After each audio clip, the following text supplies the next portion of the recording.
நான் கேக்குறேன் தப்பா கேட்டீங்க. சரக்கு இருக்கதான் ஓட்டுறாங்களாண்ணா? சரக்கா தெருமுன்ல ஒருத்தன் இருப்பான். தேங்க்ஸ்ண்ணா. இங்கதான்டா வர சொன்னா ஆளே காணும்.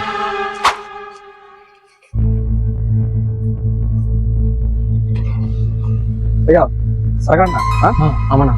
தம்பி பாக்ஸ்னா 450 ரூபாய், பாட்டில்னா 350 ரூபா வரும். அண்ணனும் கூட வருவேன், 1 கிலோமீட்டர் தூரம் தான். சரியா? ஓகேனா சொல்லு, இல்ல வேற யாருன்னா பார்க்க தான் பாரு. இப்பெல்லாம் கிடைக்குது கஷ்டம். புரிய சொல்லி 450 ரூபாய். 450 ரூபாய்க்கு எப்படி யோசிக்கிறேன்? அவன் 600 ரூபாய் 700 குத்து வாங்குறான்டா. தான் வாங்க தம்பி, இல்லை கிளம்பி நேரு. அவன் செம்ம டிமாண்ட் இருக்கு. கோச்சிக்காதண்ணா. ஆனா அப்பலாம் தம்பி பல பலன்னு பேச விரும்பலண்ணா. கையெல்லாம் ரவுண்ட்ஸ் வைப்பாங்கண்ணா. முதல்ல சொன்ன மாதிரி தான் 1 கிலோமீட்டரில் ஒயின் ஷாப்பு கூட அண்ணனும் வருவேன். ஓகேவா? ஓகேனா சொல்லு. 450 ரூபாய் சரக்கு சாப்பிட்டு போட்டுன்னு முடிவு பண்ணு. போலாம். எல்லா சரக்குமே கிடைக்குமாண்ணா? நீ சும்மா கேள்வி கேட்கலாம். எல்லாம்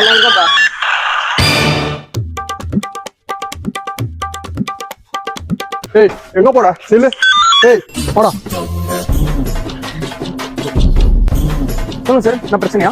என்ன தம்பி, என்ன ப்ராப்ளமா? என்னடா நீ சரக்கு ஓட்டுற விஷயம் எனக்கு தெரியாதுன்னு நினைச்சிட்டு சரக்குலாம் ஓட்டல, வேணா கேளுங்க அவனை. சார் இல்ல சார், தெரிஞ்சவன் தான் சார் அவரு. அவன் என்ன உன் மாமனா மச்சானாடா?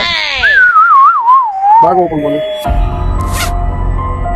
என்னது இது? போத மாத்திரையா? ஆவி பிடிக்கிற மாத்திரை சார். விட்டுருங்க சார், அப்படியே போயிடுறேன். இந்த பக்கமே ஒரு நிமிஷம் நில்றா. கையாளுங்க சார், சும்மா சரக்கு ஓட்டினா அதை அவன் என்னென்னமோ பண்ணிடுங்க. அதை போய் என்கிட்ட நீ ரூல்ஸ் பேசுறல. 5 minutes later. இதான்டா உனக்கு ஃபர்ஸ்ட் அண்ட் லாஸ்ட் வார்னிங். கிளம்புடா, இந்த ஏரியால நான் உன்னை பார்க்கணும். என்னடா அங்க சிக்னல் கொடுத்துட்டு இருக்கீங்க? கிளம்புடா. ஒன்றும் இல்லை சார்.